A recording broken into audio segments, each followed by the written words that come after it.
I'm divorcing him. I can't live on his pathetic salary anymore. That's what I heard when I opened the door, arms full of grocery bags, sweat still clinging to my collar from unloading trucks all day. I didn't drop anything. I didn't slam the door. I just paused. Right there in the hallway, a sack of oranges slowly sliding down my forearm, digging into my wrist, plastic cutting into my skin. But all I could hear was her voice on speaker, bouncing around the house like it paid the mortgage. I mean, Mom, I've tried, but he just keeps working that same dead-end job like it's heroic or something. I need a partner, not a roommate with a time card. Then her mom laughed. One of those sharp, nasal country club laughs that always sounded like a champagne cork stuck halfway out of a bottle. Oh, honey, you've carried him long enough. He should be grateful you're not asking for more.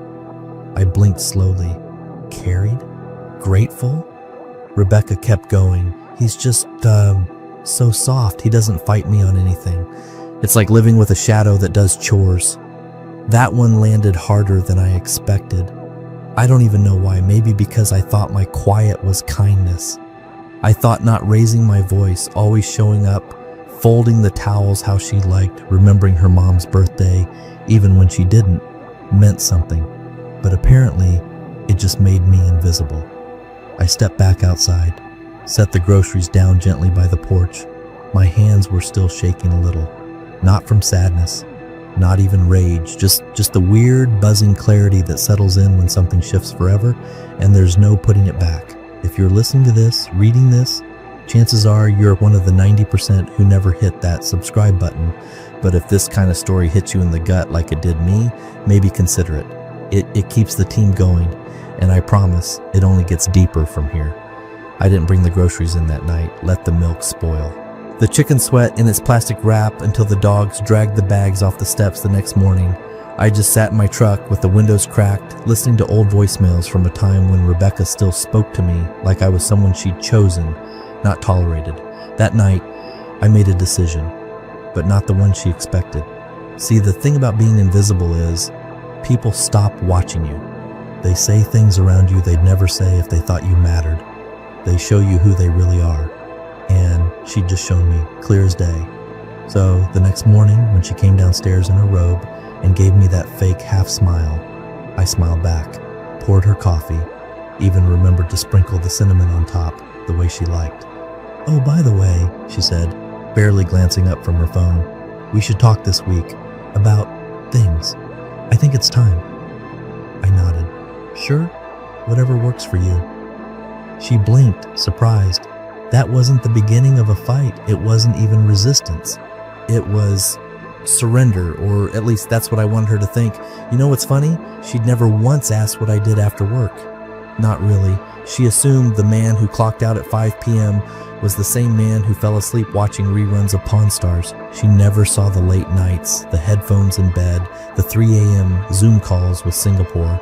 She never asked why I had 3 laptops, or why I still used a burner flip phone in 2.5. She never noticed the books I kept in the garage, ledger theory, tax havens, shell corporations, or the reason I always said we're comfortable instead of we're broke, because Rebecca never really wanted to know me. She just wanted someone who stayed in his lane while she outgrew hers, so I gave her what she thought she wanted, a passive man, a pliable man, a paycheck she could roll her eyes at. And now, she was about to find out what it really costs to ignore the fine print of a life you never bothered to read. She waited exactly 1 day. Like she'd been rehearsing the speech in her head for weeks, and finally got the green light from whatever demon whispered in her ear that she deserved better. We were sitting at the kitchen island. She had her smoothie in one hand, a tiny stainless steel straw because, God forbid, she touched plastic like the rest of us peasants. I was quietly peeling a hard-boiled egg the way I do every morning, clean, quiet, unassuming. I think, she said, not looking up from her phone, we've reached a point where this just isn't working, and it's not anyone's fault, Daniel. It's just 2 people growing in different directions, you know? I nodded once, not fast, not slow, just enough to let her keep talking. She glanced at me then, probably expecting confusion, a fight, something theatrical. When she got nothing, her brow twitched. I think it would be best, for both of us, if we separated. I'm not angry. I don't think you are either. We just need to stop pretending. I took a bite of the egg, chewed, swallowed. All right. Her lips parted. That wasn't the script. I mean, we'll obviously need to talk about who gets what, but I want this to be amicable. No drama. Sure, I said. Whatever makes it easier for you. There it was again, that little pause, like she'd walked onto a stage and the audience wasn't clapping. She tried again. So you're saying you'll sign? No arguments? No arguments. She blinked. Even the house? Take it. She set her glass down. Daniel, you don't have to agree to everything just because. I finally looked up, held her eyes. It's fine, Rebecca. The silence after that stretched a little too long, so she broke it by pushing her chair back. Okay then. Good. I'll call Sarah. You remember Sarah? She's that attorney who helped me when Melissa went through her divorce. Anyway, she can draw everything up. I nodded. Let me know when it's ready. She stood there for a second like someone had just handed her the championship trophy without the crowd or confetti. I think she expected resistance because it would have made her feel justified, like she was the strong one, the victim of some emotional vacuum I'd created by being too agreeable, too quiet. But without a fight, she was just a woman asking to leave a man who didn't stop her. No drama, no villain, just a mirror, and she hated what she saw in it. That night, she came into the bedroom holding her laptop like she'd just completed a major assignment. Sarah says we can keep it simple, uncontested. She'll handle everything. Should be done in a few weeks. Great, she watched me, waiting for a flicker of sadness, a crack in the armor. But all she got was the soft sound of me turning the page in a worn paperback she'd never bothered to ask about, financial structuring in emerging markets. Pretty dry stuff, unless you had a reason to care. You're not even going to get a lawyer? She asked. I shrugged. Don't see the point. She narrowed her eyes. You sure? I mean, if we're dividing things, you might want someone in your corner. I smiled gently. You've got enough people in yours? She left the room, unsure whether she'd just won or walked into a trap with the door still open. And that's when I knew it was working. Because here's the thing. When someone's so certain they're the smarter one in the room, they stop looking over their shoulder. They stop checking their blind spots. And Rebecca, she'd already written the ending in her head. It was full of spa days, social media sympathy, brunches where she could play the empowered woman with the tragic ex-husband who just couldn't keep up. She had no idea she'd just stepped into the opening act of my story. While she was texting Sarah about alimony percentages, I was organizing encrypted folders on a flash drive the size of a thumbnail. While she was sipping Pinot with her friends, I was drafting asset divestments to a foundation she'd never heard of. And while she was mentally redecorating her house, I was already 6 steps ahead. She thought this was about escape. But what she didn't realize was that I'd already let her go a long time ago. What she called mutual was just her finally catching up. The meeting took place in a bright little office in downtown Raleigh, a boutique law firm with potted succulents, exposed brick, and those chairs that look expensive but feel like sitting on a plank. Rebecca arrived 15 minutes early, wearing her strategic empathy outfit. Cashmere sweater, modest heels, glasses she never actually needed. She smiled like someone trying to look composed, but I could see the anticipation bubbling just beneath the surface. This wasn't business to her. It was theater, her final bow as the long-suffering wife. Her lawyer, Sarah, greeted me like I was a walk-in at the DMV. Neutral, clipped, polite. We've drafted the terms. Rebecca's given up a lot emotionally, so we're asking for a clean division of physical assets. Of course, I said. Sarah slid the papers across the table. The house, the Audi, half the retirement, and modest monthly alimony. I looked at the numbers. The alimony wasn't modest. It was aggressive, punitive. Rebecca didn't flinch. We also ask that you waive claim to the joint brokerage account, Sarah added, her voice buttered with faux sympathy. It's mostly inactive anyway. Rebecca leaned forward.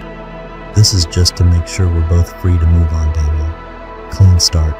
We both deserve that. Fine, I said. Sarah raised an eyebrow. No questions? I smiled. None that matter. She tapped her pen. This is honestly one of the smoothest negotiations I've ever seen. Rebecca practically preened. Well, Daniel's always been easygoing, predictable. She said that last word like it was an insult she'd upgraded to a compliment. Predictable. The man who always showed up, who never said no, who never surprised her. She used to find that comforting. Now it was her excuse. They talked logistics, transfer of the car title. mailing addresses for account confirmations, me staying with friends until I got back on my feet. I nodded at everything, signed what they gave me, even made a joke about the paperwork being heavier than our marriage. They laughed, thinking I was trying to cope. Rebecca sent a group text to her friends later that night. Yes, I saw it, something like, "It's done, he didn't even fight. Honestly, I kind of feel bad. He's pathetic, but at least he's predictable." Predictable. She said it again the next day when she was at brunch, sipping overpriced mimosas and dramatizing my quiet compliance like she was the star of a Netflix docuseries. He didn't even ask for anything, just sat there like a golden retriever who got left at the vet. I mean, I almost feel guilty. Almost. Meanwhile, back in my apartment, the one she never bothered to visit more than once, claiming it smelled like dust and male loneliness, I had 3 screens lit up. One showed a balance sheet, the second a folder tree of offshore holding companies. The third was a video call on mute. My business partner, Greg, reviewing a new contract for an upcoming acquisition. The name Daniel Holt didn't appear on a single document, and that was by design. When we founded the logistics platform 8 years ago, I'd insisted my role stay unofficial. No titles, no paper trail. I consulted, coded, and quietly funneled equity into a trust based out of Malta, layered with 3 holding entities for legal insulation. Rebecca used to tease me about the long nights and weird calls. "Is the CIA recruiting you or something?" she once joked. I laughed. Something like that. She never asked again. She assumed the W-2 from the warehouse was everything, that what the IRS saw was all there was. She never thought to ask why I didn't panic when the stock market dipped, or why I never checked price tags. She never questioned the monthly deposits into our joint account that magically covered the gaps in her spending sprees. Why would she? I was predictable. And now she had everything she asked for. On paper. But paper burns easily. The real assets, the ones she never knew existed, were fireproof. The house? Sure, she could have it. It wasn't in my name. Never had sentimental value. It was an address with a mortgage. The Audi? Take it. That thing bled depreciation the second it left the dealership. The retirement account? Sure, I'd give her half of the one that mattered least. What she didn't think to ask about was intellectual property. She didn't ask if I had any ownership in software, or royalties, or if there was a company being acquired this quarter for $18.6 million in stock and crypto buyout. She didn't ask because she didn't see me. She saw a shell, a surface, and I let her. While Sarah complimented the efficiency of our dissolution, I was finalizing the transfer of 20% of ReadRail's upcoming acquisition to a foundation in my brother's name. I'd already converted most of my shares into private trust holdings. Every wire transfer was clean, every dotted line sealed. Rebecca got the house. I kept the empire she never saw. The warehouse job was never supposed to last more than a year. It was a placeholder, a quiet, uncomplicated cover, while the real work happened after hours. And yet, I stayed. For 7 years. Because sometimes hiding in plain sight is the only way to keep what matters truly safe. Most people don't look twice at a man hauling pallets and breaking down boxes. They don't assume he spends his evenings on encrypted servers with people named Admin73 discussing latency architecture and scalable API endpoints. They don't guess that while he's stacking cases of cat food, he's also reviewing beta testing metrics from 3 continents. Rebecca never guessed either. The software company started in a garage. Greg, Jonas, and me. We were nobodies. Burnouts from mid-level IT gigs, sick of bloated systems and overpriced platforms choking the logistics industry. We built something lean, fast, invisible to most, but essential to the few who mattered. A modular system that integrated with existing warehouse infrastructures without needing to overhaul anything. Plug and play, frictionless, scalable. We called it ReadRail. Greg wanted VC money right away. I pushed back. No noise, I told him. No investors, no dilution. We grow slowly. And we stay buried. I didn't want attention. I wanted insulation. So we made a deal. I'd stay off the books. No title, no salary. I consulted unofficially, got paid through distribution channels that wouldn't raise red flags. Trust disbursements, licensing agreements that funneled royalties through Shellcore, nothing illegal. Just untidy enough to look unimportant. On paper, I was a mid-40s warehouse guy earning $47,000 a year. No bonuses, no assets jointly held, no traceable stake in the company I helped build. But in reality, 2 trust accounts, one in Luxembourg, the other in New Zealand, both legally distanced from community property via a pre-divestment clause I'd established long before I said I do, just in case. Not because I didn't trust Rebecca, back then I did, but because I'd already learned the hard way what people do when they think they know what you're worth. She never knew I'd sold an IP patent to a Canadian distributor 2 years ago for $3.2 million, structured through a one-time licensing deal paid out to a family trust under my cousin's name. She never asked what those random Thursday meetings at the co-working space were about, just assumed it was some hobby or that I needed a break from the warehouse grind. The way she looked at me after long days, pity mixed with contempt, I never bothered to correct her. It became useful. The narrative of Daniel the Steady, Daniel the Simple, Daniel who never wanted more. Rebecca loved that story, right up until she decided she deserved a better one. Now, I sat at my old oak desk, the one she once called ugly and depressing, with 3 monitors lit up.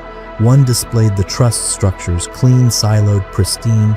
Another showed Red Rail's internal dashboard, live metrics humming in real time. And the third? A document from Greg titled Pre-Acquisition Audit, Confidential, Board Eyes Only. We were days away from signing the term sheet with one of the largest logistics conglomerates in Asia. Buyout value $18.6 million, stock heavy but solid. My cut, routed through layers of asset protection, would never touch U.S. soil. And even if it did, it wouldn't matter. Rebecca didn't ask about intellectual property when we were dividing assets. She didn't ask about trust. She didn't even ask what I was doing with my time when I told her I'd be staying with friends after moving out. Because in her mind, I was the man who folded laundry in silence. The man who wore department store shoes and didn't push back. A steady shadow. A paycheck with no ambition. She had no idea she'd signed away every right to a fortune because she never thought to look past the surface. And that's what makes the silence so delicious. Because what looks like resignation, sometimes it's just a man waiting for the ink to dry. We met at a cafe with an ironic name, something like New Leaf or Fresh Start, the kind of place with chalkboard menus and too many plants, where divorce paperwork blends right in with the MacBooks and avocado toast. Rebecca picked the spot, of course. Somewhere public, photogenic, neutral.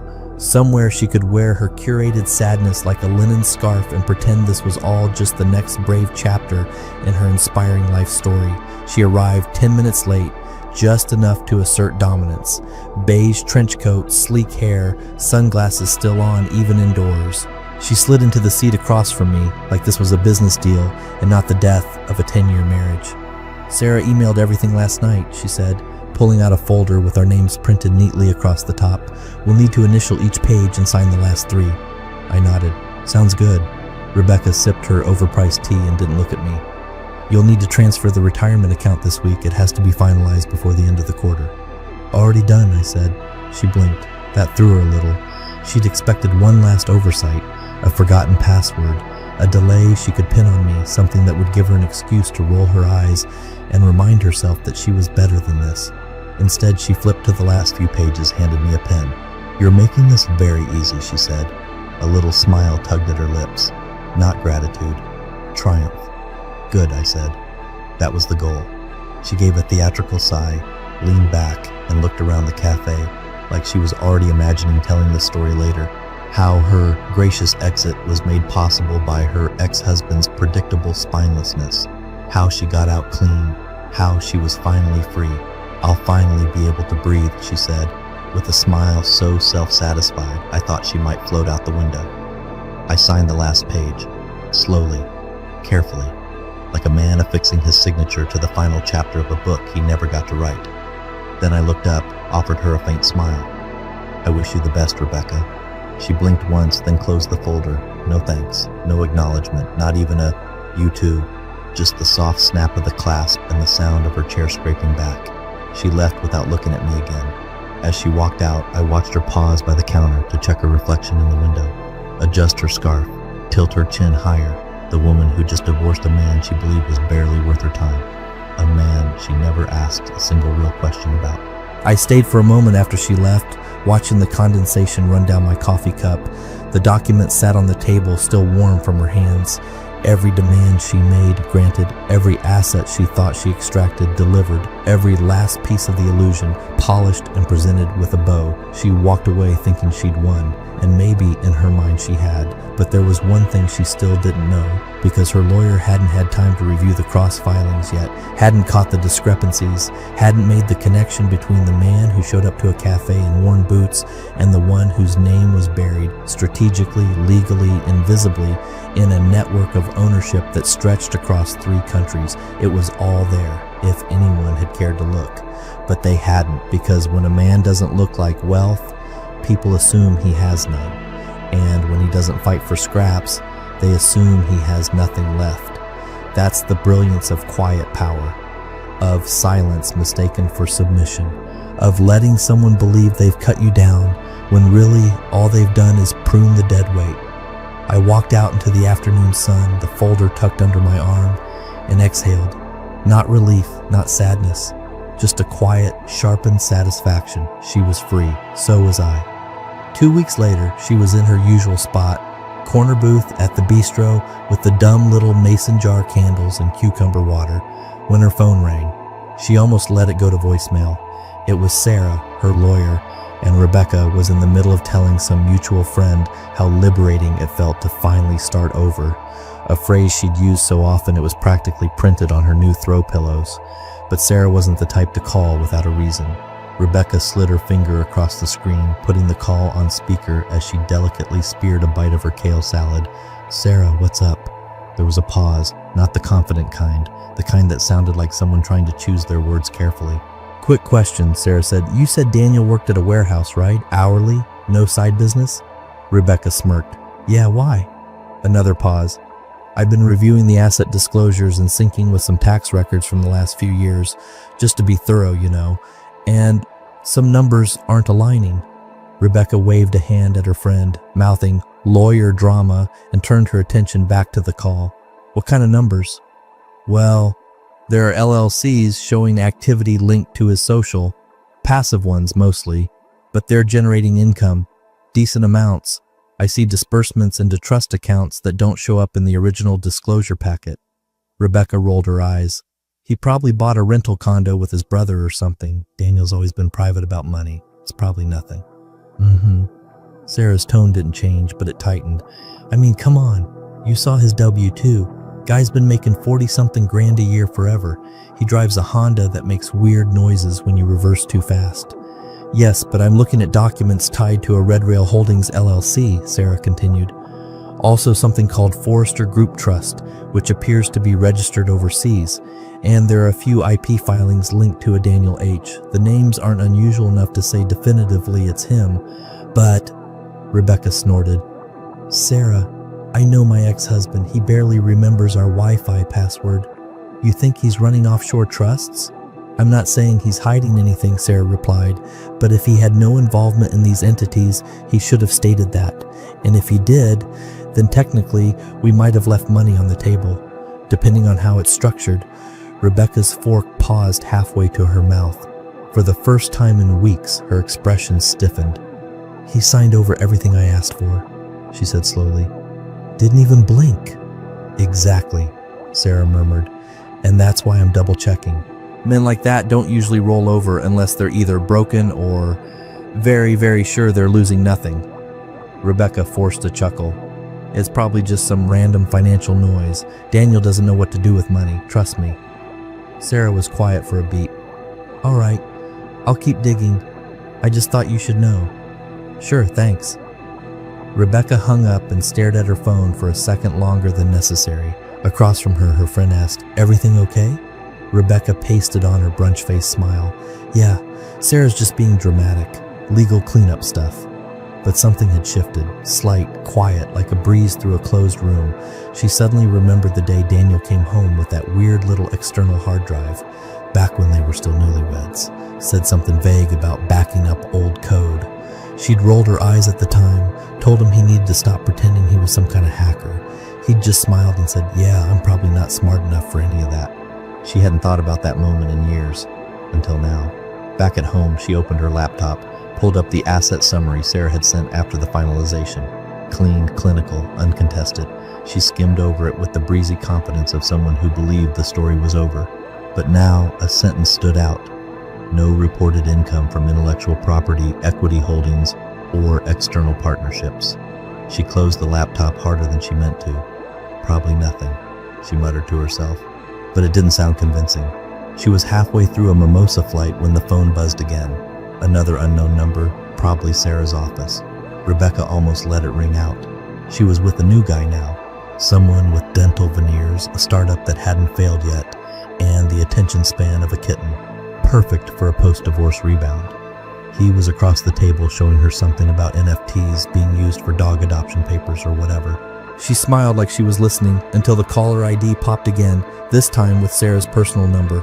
She sighed and answered, keeping her voice polite but clipped. "Hey Sarah, I'm kind of in the middle of something. Can this wait?" There was a pause, then, "Rebecca, no, it can't." The tone was new, flat, tight, the kind of voice people use when they're trying not to sound alarmed. Rebecca's stomach did a little flip. "What's going on?" "I need to ask you a direct question," Sarah said. "Why didn't you mention Daniels Holdings and Red Rail Holdings LLC or the offshore activity connected to Forrester Trust?" Rebecca blinked. "What? You heard me?" I don't know what that is. Red Rail? He worked at a warehouse, Sarah. He still had a Blockbuster membership card in his wallet last year." "Rebecca," Sarah said slowly, "I've been cross-referencing tax data and digital business registries. Daniel's name appears on several filings as an original incorporator for Red Rail. There are IP rights linked to software development contracts. Some of the equity appears to have been moved through 2 offshore trusts, Forrester and something called Meridian Core. All of it is legally clean, but none of it was included in the divorce proceedings. Because we never contested it. Because you told me he was a middle-income employee with no independent assets." Rebecca stared down at the table. Her mimosa had lost its fizz. "I didn't lie to you," she said. "I didn't know." "Then we have a problem," Sarah replied, "because you signed away rights to any future claims, in writing, without reservation." Rebecca's voice wobbled. "Are you sure it's him? My ex-husband drives a used Honda Civic and wears Walmart sneakers." "Then he's the best-dressed multimillionaire in a 50-mile radius." That line hit her like cold water. "Wait," Rebecca said, panic creeping in now. "He never said anything about this. I mean, he never hid anything, I guess, but he never showed it either." Sarah didn't respond right away. Then, "There's more. Red Rail was acquired this year. The deal was structured through a holding firm, and it closed just after your paperwork was filed. Total valuation was nearly $19 million. He walked away with equity and crypto payouts, none of which fell under your jurisdiction because of how the assets were structured pre-marriage. And even if they had, you waived them." Rebecca felt like she'd been punched through the sternum. Her voice dropped to a whisper. He let me think he was broke." "No," Sarah said. "He let you think exactly what you wanted to think." Rebecca's hands shook as she reached for her glass, missed it, knocked it over. Orange bubbles ran across the white tablecloth, soaking into the edge of her phone. She stood abruptly. "I need to go." Her date blinked. "Everything okay?" "No," she muttered. "Not even close." Outside in the parking lot, she sat in her car with the AC blasting, the sound of her own breath louder than the engine. Her head spun.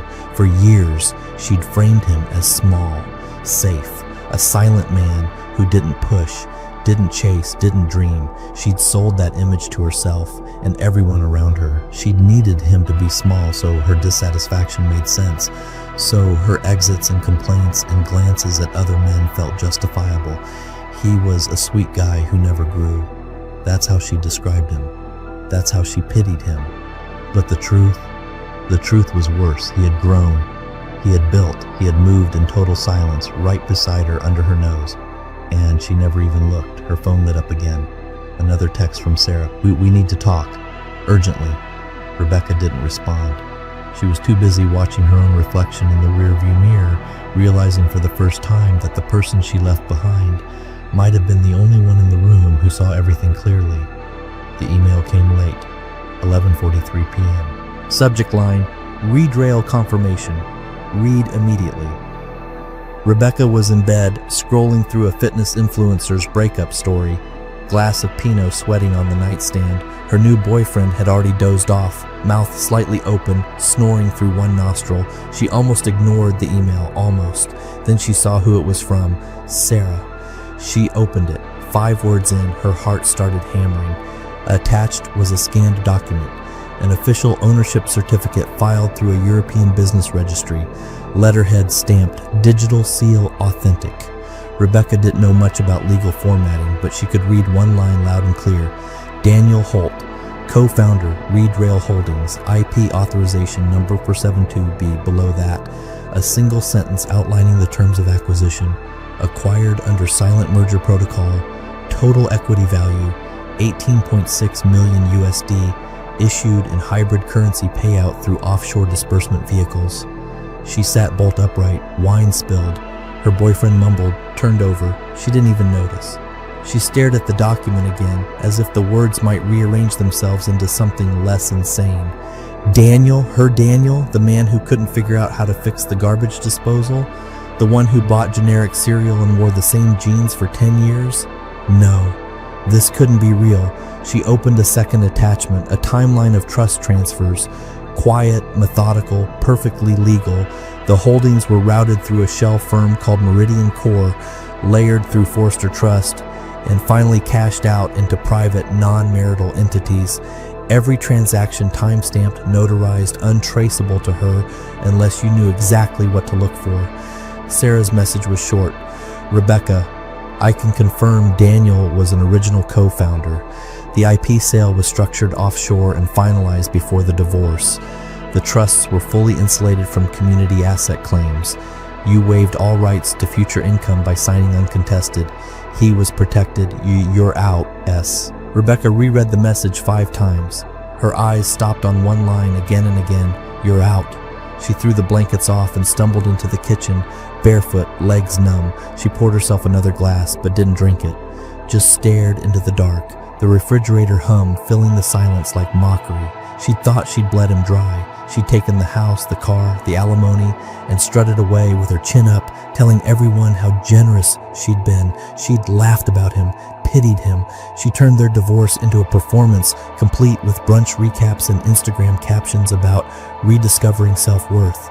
And all along, the man she thought she'd reduced to nothing had been building an empire behind the curtain, quietly, legally, permanently. She remembered that last day at the cafe, his face, the way he smiled so faintly, like he already knew something she didn't. He wasn't sad, he wasn't angry.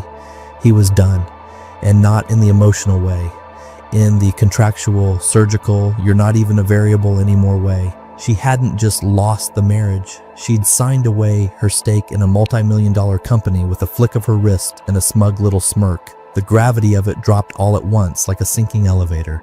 You didn't just walk away from a man. You walked away from the only person in the room who played the long game. She grabbed her phone, her hands shaking now, and typed out a message to Sarah. There has to be something we can challenge. He never told me. Isn't that a form of concealment? The reply came 5 minutes later.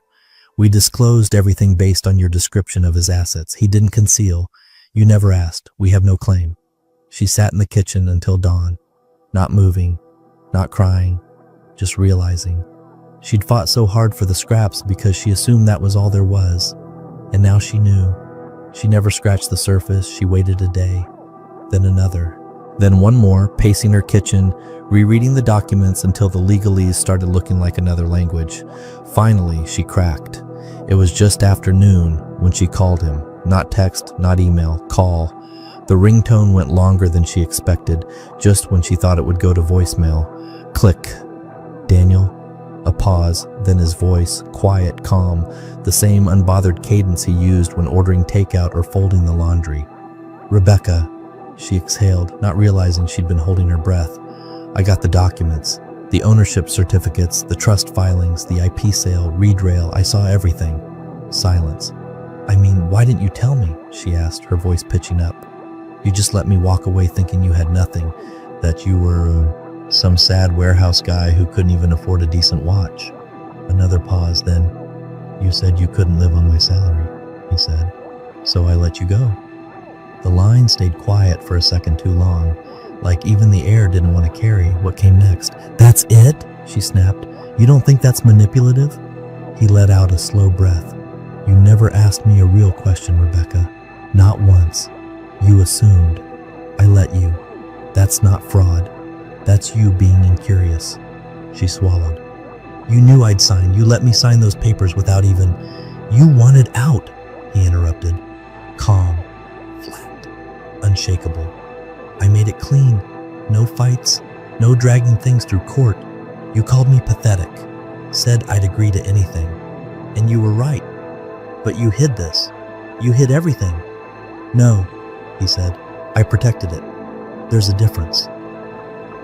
She stood in the center of her kitchen, staring at her reflection in the microwave door.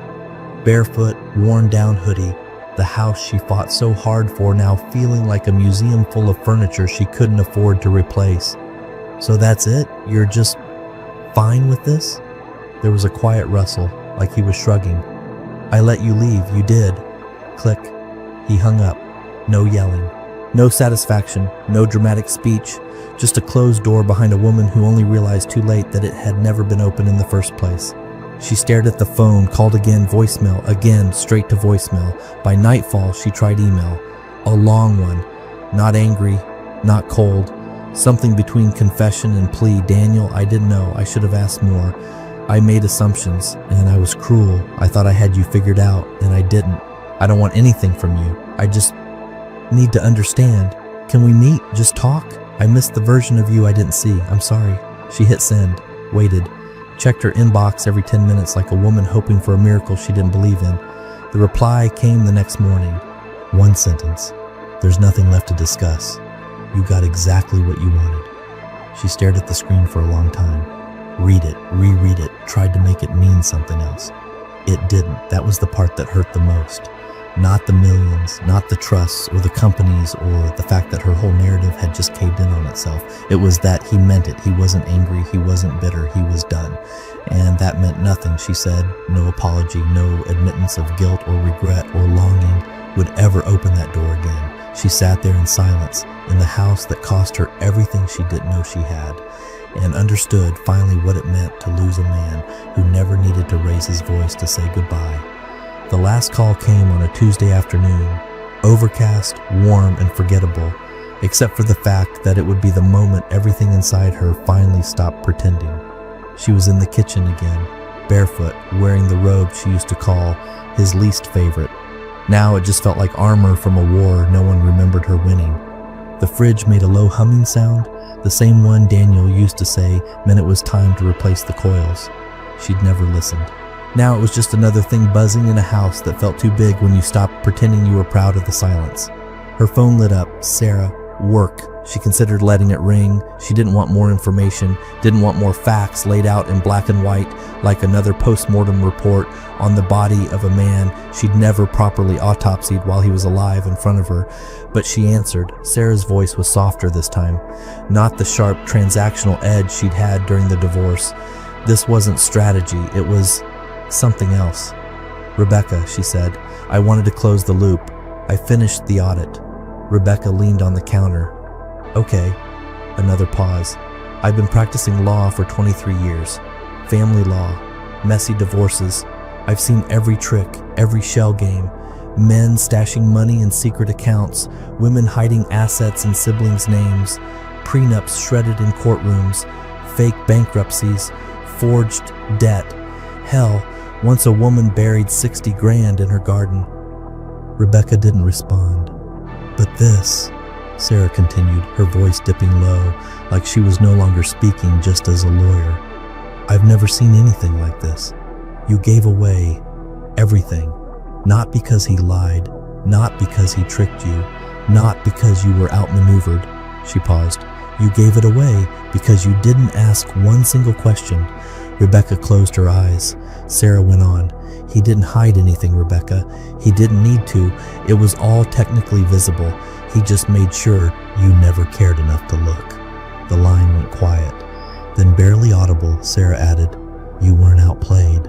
You were interested, until it was too late. Rebecca let out a shaky breath. What am I supposed to do with that now? Sarah didn't answer, just a soft click as the call ended. Rebecca stood there in the kitchen, the hum of the fridge now louder than her own thoughts. She looked around, the marble countertops she'd insisted on, the imported tile backsplash, the curated furniture. All of it hers, all of it still echoing with his absence. The mortgage was becoming unmanageable. The alimony she'd fought so hard for barely touched the surface now that her new job wasn't panning out. The car needed work, the taxes were due, the housekeeper had been let go months ago. She hadn't told anyone. Her social media still showed the carefully filtered life. New man, new brunch spots, freedom. But the cracks had started to show. She saw it in the comments, in the silences, in the way her friends had started talking about her, not to her. And yet none of it compared to the sound of that one sentence Sarah had said. He didn't trick you. You just didn't care enough to see him. Rebecca walked into the living room, the one she'd thrown a tantrum over when Daniel said the couch was too expensive. She'd said, "We're not broke, Daniel. You just think too small." He hadn't argued. She sat down on that very couch, sinking into the fabric like a weight had finally stopped holding her up. She had made herself the victim in every retelling, to her friends, to her family, to herself. He just gave up. He lacked ambition. He was too quiet, too passive. But now she saw what he really was. Deliberate, measured, merciless in his patience. And now he was gone.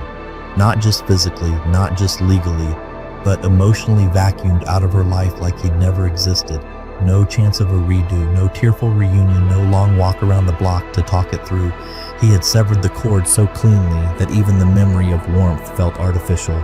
She looked around the house she'd fought so hard for, a house full of things she didn't need, couldn't maintain, and now had to keep alone.